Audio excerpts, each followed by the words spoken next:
Bien évidemment, cette loi doit être une chance pour les territoires, avec un souci permanent. C'est celui justement de la péréquation tarifaire.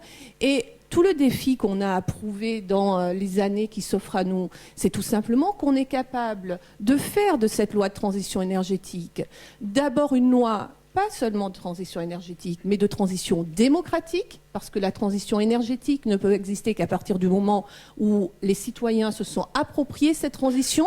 Elle doit passer par une transition démocratique. Il faut laisser la parole à la fois aux collectivités, puisqu'on a mis l'accent sur les collectivités, mais pas seulement sur les citoyens. Il faut laisser la parole aux associations de citoyens, aux représentants des citoyens. On a eu récemment un exemple dans l'actualité qui a prouvé les limites en ce qui concerne la participation aux citoyens concernant les grands sujets ou les grands projets environnementaux notamment. Donc je crois que de toute façon, non seulement on n'a pas le choix, mais en plus on a tout intérêt à basculer dans ce modèle-là de pensée.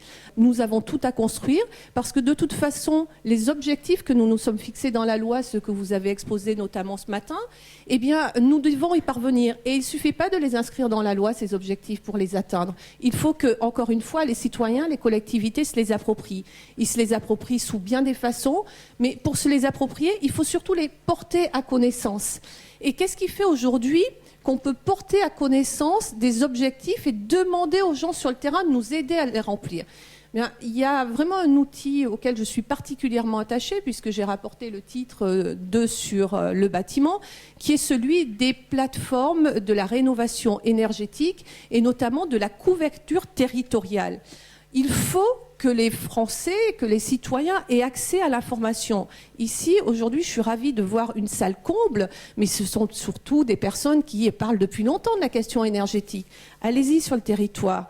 J'y suis tous les jours, j'ai 150 communes sur ma circonscription. Tous les jours, je rencontre encore des gens qui n'ont pas compris l'intérêt ou qui ne savent pas exactement ce que ça signifie, la transition énergétique, et qui n'ont pas compris, voire même le retour en termes de pouvoir d'achat que ça pouvait avoir pour eux, à la fois en diminuant les coûts et en offrant des emplois également, parce que je pense aux énergies renouvelables et je pense aux emplois qu'on peut créer sur nos territoires.